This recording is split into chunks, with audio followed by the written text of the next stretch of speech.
बिस्मिल्लाहिर्रहमानिर्रहीम। अस्सलाम वालेकुम। मैं हूं शकील गुरेजा। आज दो मौज़ूआत के ऊपर बात करेंगे। एक इस्लामाबाद हाई कोर्ट से मुताल्लिका है, उसके तीन पहलू हैं, वो तीनों आपके सामने रखेंगे। जबकि एक सुप्रीम कोर्ट से मुताल्लिका है, उस पर भी बात करेंगे। और दोनों मामला जो हैं उनके अंदर सियासी पहलू बड़ा अयां है, इसलिए इन पर बात करना ज़रूरी है। पहले हम आते हैं इस्लामाबाद हाई कोर्ट के मामले के ऊपर। इस वक्त एक बहुत बड़ा भूचाल खड़ा हो गया है। मैं उसको तीन हिस्सों में डिवाइड कर देता हूँ ताकि बात समझने में और समझाने में आसानी हो। इस्लामाबाद हाई कोर्ट के अंदर बुनियादी तौर पे जो मामला चल रहा है वो है इलेक्शन ट्रिब्यूनल का। इलेक्शन ट्रिब्यूनल के जो जज हैं वो उस केस की समाअत कर रहे हैं, जो कि इस्लामाबाद से जीते हुए तीन लोग हैं। उनको चैलेंज किया हुआ है पाकिस्तान तहरीक इंसाफ के तीन लोगों ने। तो ये एक मामला हो गया इलेक्शन ट्रिब्यूनल और उसके जज साहब। और दूसरा इशू है जो वो जज साहब हैं जो उसके उस ट्रिब्यूनल के अंदर हैं, जो उसको सुन रहे हैं, उनके खिलाफ एक कैंपेन शुरू हो गई। और कैंपेन ये है कि उनकी जो डिग्री है मुबैना तौर पर वो ये वकालत की वो जाली है। तो इसके ऊपर यानी रेफरेंस भी दायर हो चुका है। और तीसरा इसका जो पहलू है, इस्लामाबाद हाई कोर्ट पूरी की पूरी वो अपने जज साहब के साथ खड़ी हो गई है और आज उसका उन्होंने इजहार भी किया।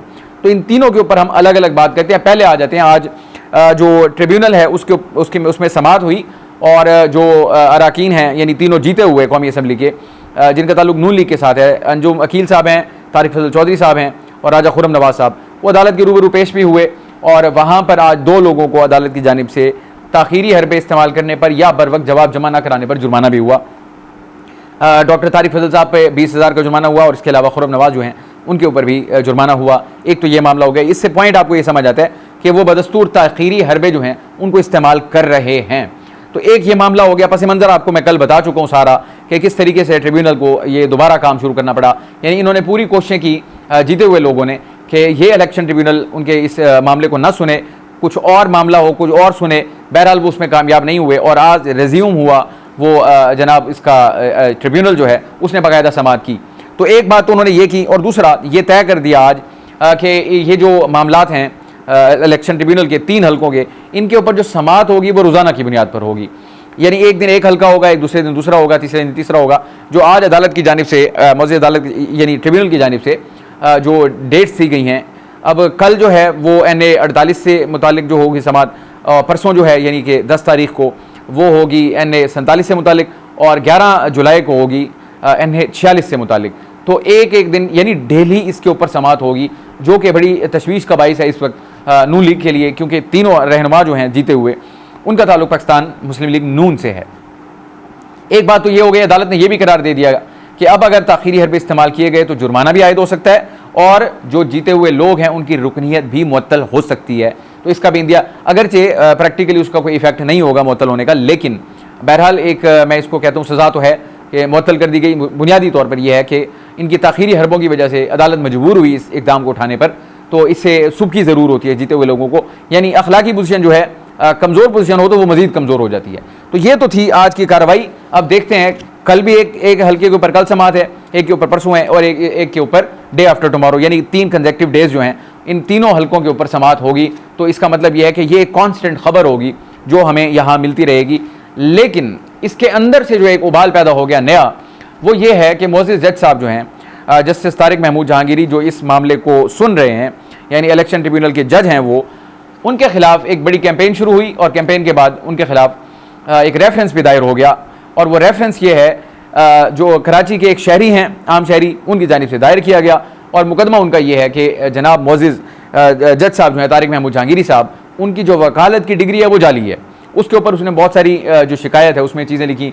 रोल नंबर इनका ऐसे था, रजिस्ट्रेशन नंबर इदारा जो होता है वो एक जारी करता है, यहाँ एक रजिस्ट्रेशन नंबर के ऊपर दो जो है वो लोगों को रोल नंबर अलॉट किया गया, जो कि मुमकिन नहीं है, वगैरह वगैरह। बुनियाद उसकी ये है कि इनकी डिग्री जो है वो जाली है। ये मोअज़्ज़िज़ जज साहब पर इल्ज़ाम लग गया और फिर एक कैंपेन शुरू हो गई, एक लेटर भी ज़ेरे गर्दिश है। तो ये बहुत सारी चीज़ें सोशल मीडिया के ऊपर शायद आपकी नज़र से गुजरी भी हों, तो वो सर्कुलेट कर रही हैं। और जो इनको सर्कुलेट कर रहे हैं कुछ ऐसे लोग हैं जिनसे हमारी भी बात हुई, और वो अपने तई बड़े कॉन्फिडेंट हैं कि उनका जो मौक़िफ़ है वो दुरुस्त है, यानी कि इल्ज़ाम जो है वो सही है। वो इस चीज़ के ऊपर बड़े कन्विंस्ड नज़र आते हैं बज़ाहिर। लेकिन अब सूरत हाल जो है वो तो ऑब्वियसली अब सुप्रीम जुडिशल काउंसिल के अंदर ही तय होगी, क्योंकि रेफरेंस वहाँ पे दायर हो चुका है। बल्कि हमारी इत्तला ये भी है कि शायद कोई एक और रेफरेंस भी इसी नौइयत का आने लगा है। तो ये भी एक इत्तला है। बहरहाल देखते हैं, जब वो आएगा तब उसके ऊपर बात करेंगे, लेकिन अभी तक ये इत्तला है। तो एक तो आ चुका। अब वो मुअज़्ज़िज़ जज साहब के ऊपर जो यानी इतनी बम्बार्डमेंट कर दी गई, इसके बाद हाई कोर्ट जो है वो इकट्ठी हो गई पूरी की पूरी, और चीफ जस्टिस आमिर फारूक जो हैं इस्लामाबाद हाई कोर्ट के, उनकी जानिब से नोटिस लिया गया। आज ही के दिन फुल कोर्ट इजलास बुलाया गया पहले, और फुल कोर्ट इजलास के बाद ये फैसला हुआ कि इसके ऊपर तौहीन अदालत की कार्रवाई का आगाज़ किया जाए, और वो आगाज़ कर दिया गया।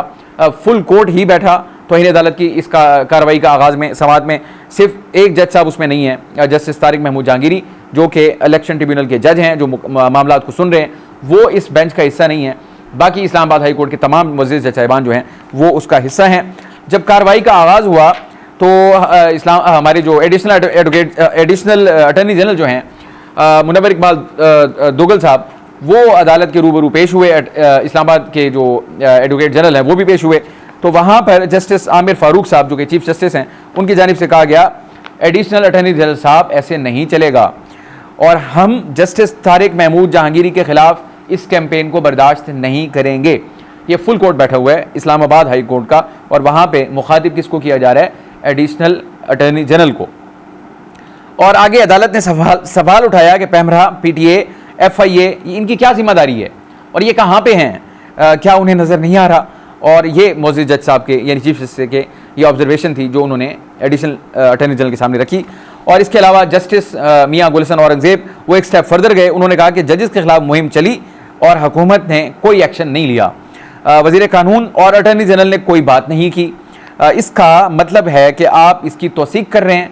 ये एक सवालिया निशान उन्होंने उठा दिया। यानी कि इस वक्त अगर आप सिचुएशन को ये समझने की कोशिश करें तो ये है कि जो 3 लोग जीते हुए हैं जिनका मुकदमा मुअज़्ज़िज़ जज साहब सुन रहे हैं, तारिक महमूद जहांगीरी साहब, उनके खिलाफ कैंपेन लॉन्च हो चुकी है, और जो 3 लोग हैं हुकूमत भी इन्हीं की है।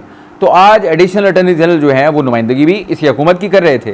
तो जनाब जस्टिस मियां गुलशन औरंगज़ेब ने कहा कि ना इसके ऊपर अटर्नी जनरल ने कोई बात की, ये जो कैंपेन चल रही है सारी, ना इसके ऊपर वज़ीर कानून ने कोई बात की। तो क्या इसका मतलब यही लिया जाए कि आप इन इल्ज़ामात की तौसीक कर रहे हैं?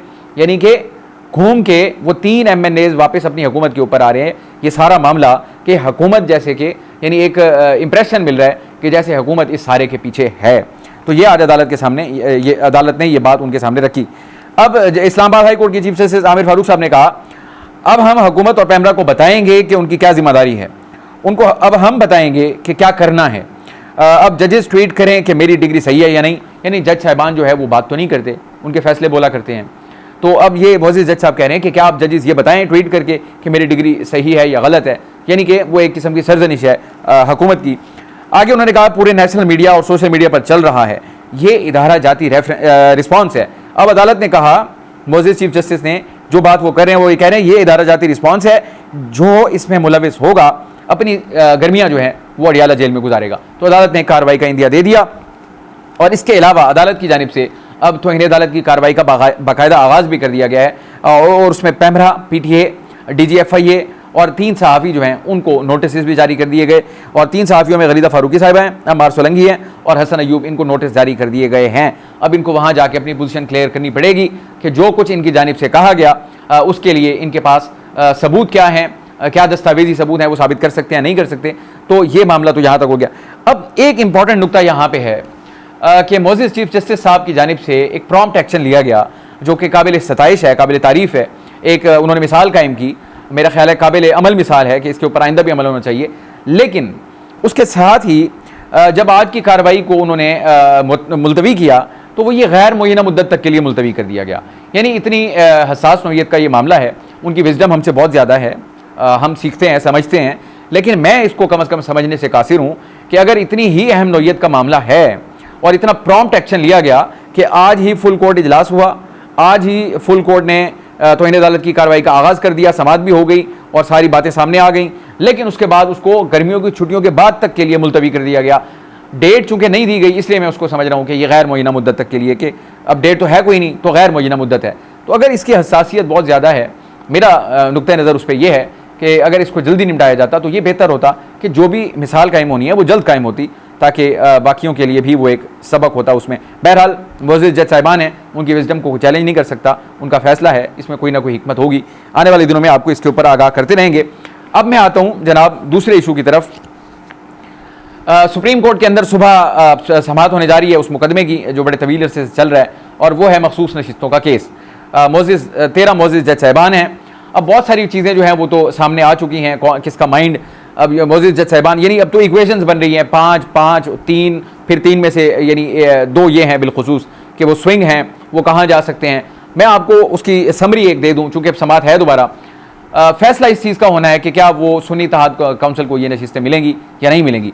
इस वक्त दरख्वास्त गुजार जो है वो सुन्नी इत्तेहाद काउंसिल है कि वो 78 मखसूस नशिस्तें जो हैं हमें अलॉट की जाएँ। तो ये असल मामला, बुनियाद ये है, जो कि एक्चुअली अलॉट हो चुकी थी दीगर जमातों को। अब दीगर जमातों का भी ये मौक़िफ़ है कि उनको वापस मिलें, लेकिन पाकिस्तान तहरीक इंसाफ का मामला ये है कि वो भी चाहती है कि उनको मिल जाएँ, क्योंकि इलेक्शन जो है वो उनके नाम पर लड़ा गया। जो अब तक की कार्रवाई है, एक चीज़ के ऊपर तकरीबन तमाम जजेस मोअज़्ज़िज़ जज साहिबान का इत्तफ़ाक़ है। सिर्फ मेरा ख्याल है उनका भी इत्तफ़ाक़ है, काजी फाइज़ साहब का, कि इलेक्शन कमीशन ने सुप्रीम कोर्ट का जो जनवरी 13 का फ़ैसला था जिसके तहत वो बल्ले के निशान से महरूम हो गए, उस फैसले की इलेक्शन कमीशन ने तशरीह दुरुस्त नहीं की।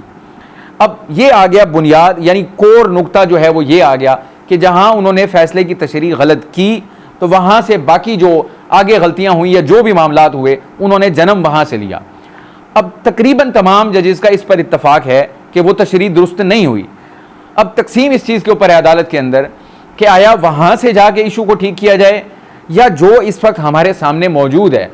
अब एक तो है मामला कि वहाँ से जाके तशरीह वाले मामले से अगर उसका आगाज़ करते हैं फॉर कंप्लीट जस्टिस, तो फिर सूरत हाल बिल्कुल मुख्तलिफ हो जाएगी। अगर लेकिन मोअज़्ज़िज़ चीफ जस्टिस जो है काजी फाइज़ साहब, उनका ये इस्तिदलाल और मौक़िफ़ है कि उनके आगे सिर्फ ये केस मौजूद है कि सुन्नी इत्तेहाद काउंसिल जो है वो दरख्वास्त गुजार है कि ये नशिस्तें उनका हक हैं और उनको दी जाएँ, तो हमें अपने आप को इस तक लिमिट रखना चाहिए। जबकि जस्टिस अतर मिनल्लाह मुतवातर कह चुके हैं, अपने इजाफी नोट के अंदर भी वो ये बात कर चुके हैं कि ये जो कोर है उसको टच करना चाहिए। जस्टिस मंसूर अली शाह बड़े वोकल रहे हैं, वो भी इसी बात के ऊपर आ रहे हैं कि ये कंप्लीट जस्टिस होना चाहिए, जो असल इशू है वहाँ से एड्रेस होना चाहिए। या अफरीदी साहब मोअज़्ज़िज़ जज जो हैं उनका भी नुक्ता नज़र है। जस्टिस जमाल मंदोखेल ने भी सवालात उठाए इसके ऊपर। जस्टिस हसन अज़हर रिजवी जो हैं उनकी जानिब से भी इस पर सवालात उठाए गए हैं। तो अब ये बड़ी अब ये कल क्या होने जा रहा है, कल की समात के अंदर जो गुज़श्ता समात हुई थी इसके ऊपर जो सुन्नी इत्तेहाद काउंसिल के वकील हैं फैसल सिद्दीकी साहब, उनकी जानिब से 20 मिनट का वक्त मांगा गया था, लेकिन उनको 20 मिनट का वक्त तो नहीं दिया गया था। अलबत्ता जो केस की कार्रवाई है उसमें 1 हफ्ते का वो जो है यानी उसको 1 हफ्ते के लिए मुलतवी कर दिया गया था, यानी जजेस ने टाइम लिया। तो अब कल का दिन बड़ा इंपॉर्टेंट होगा। मैंने आपको दोबारा गुजारिश कर दूं, पाकिस्तान तहरीक इंसाफ के लिए इन नशिस्तों की प्रैक्टिकल टर्म्स में कोई ख़ास अहमियत नहीं होगी, सिवाय इसके कि उनका नंबर बढ़ जाएगा। नंबर बढ़ने से उनको अखलाकी फ़तह तो मिलेगी, इसमें कोई शक नहीं है कि बावजूद सब कुछ जुल्म के जो भी उनके साथ हुआ उनका इतना नंबर बन जाएगा, ये बात अपनी जगह दुरुस्त है, फैक्ट है। लेकिन इसके अलावा उनको उसका कोई बेनिफिट नहीं है। बट अगर ये इस हुकूमती इत्तेहाद को मिलती हैं तो वो एक पैराडाइम शिफ्ट है। फिर अब इनके मिलने के साथ उनको मिल जाती है 2/3 मेजॉरिटी, और जो उनका प्रपोजल है जो वो तैयार करके बैठे हैं तरमीमी यानी प्रोग्राम जो उनका है वो फिर यानी उनके लिए आसान हो जाएगा। और अगर वो उस तरफ बढ़ते हैं तो वहाँ से एक नया मामला जो है वो उसका जन्म होगा कि जिसमें मुअज़्ज़िज़ जज साहिबान के तबादले भी हो सकेंगे, फिर टेन्योर फिक्स करने की भी बात भी आ रही है, और सुप्रीम कोर्ट के मुअज़्ज़िज़ जज साहिबान हैं उनकी मुद्दत मुलाजमत 3 साल बढ़ाने की भी बात आ रही है। सो उसमें बहुत वो पूरा पैकेज है। अब वो आइनी पैकेज जो है उसमें बहुत कुछ है, उस पर तनकीद भी बहुत ज़्यादा हो रही है। यानी कहा जा रहा है कि वो एक नया जन्म होगा, एक नए इशू का, एक नई कंट्रोवर्सी का। लेकिन ये सारा कुछ डिपेंड करेगा सुप्रीम कोर्ट के फैसले के ऊपर कि जो फैसला आएगा उसके मुताबिक जो सूरत हाल डेवलप होगी, फिर उसको बगौर देखा जाएगा कि वो अब ऑप्शंस क्या हैं। ऑप्शन ये है कि सुन्नी इत्तेहाद काउंसिल को मिल जाए, एक ऑप्शन हो सकता है क्योंकि वो दरख्वास्त गुजार है। ऑप्शन 2 ये है कि जिन जमातों को दी गई थी उनको वापस दे दी जाए, उसका अपना एक वो होगा यानी उसका फॉल आउट होगा। फिर ये है कि खाली छोड़ दी जाए। लेकिन इसके ऊपर अटर्नी जनरल जो है वो बड़ा वाज़ेह मौक़िफ़ इख्तियार कर चुके हैं। उन्होंने आईनी हवाले दिए, जो बुनियादी कॉन्सेप्ट था मखसूस नशिस्तें रखने का, जो उसके पीछे विजडम थी, उसको भी अदालत के रूबरू उन्होंने रखा।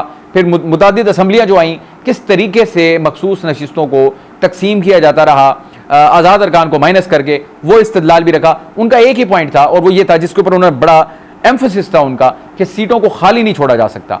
अब ये मुअज़्ज़िज़ जज साहिबान के ऊपर है कि आया वो सुन्नी इत्तेहाद काउंसिल को देते हैं, इजाफी तकसीम करते हैं, या उनको खाली छोड़ते हैं, या मामला पार्लियामान को भेज देते हैं कि आप इसके ऊपर कोई हल निकालें। या फिर ये बात भी आ जाए कि अगर इनको माइनस कर दिया जाए इन 23 लोगों को, तो जो बाकी अरकान बचते हैं, इस वक्त तादाद है 336 ईवान की। अगर उसमें से 23 को आप माइनस करते हैं तो जो बाकी अरकान बचते हैं उनको 2/3 मेजॉरिटी समझ लिया जाए, अगर ये बात सामने आ जाती है तो फिर भी हुकूमत जो है उनके वारे नियारे हो जाएंगे, फिर उनको 2/3 मेजॉरिटी अवेलेबल होगी। अगर इन 23 को निकाल देते हैं तो वो 2/3 मेजॉरिटी की बुनियाद पे जो उनका आईनी पैकेज है उसको फिर भी वो नाफिजुल अमल कर सकते हैं, मंजूर करा सकते हैं। बहरहाल ये जो फैसला है इसकी इम्प्लीकेशंस होंगी, देखते हैं नजरिया ज़रूरत नया कोई नजरिया ज़रूरत जन्म लेता है या मामला जो है वो किसी बेहतरी की तरफ जाते हैं। ये मोअज़्ज़िज़ जज साहिबान का कल इम्तहान है और देखते हैं कि इसमें से क्या निकलता है, उस पर आपको कल ज़रूर आगाह करेंगे।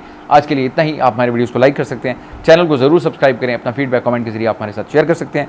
आपसे इंशाल्लाह कल मुलाकात होगी। इजाज़त दीजिए, अल्लाह हाफ़िज़।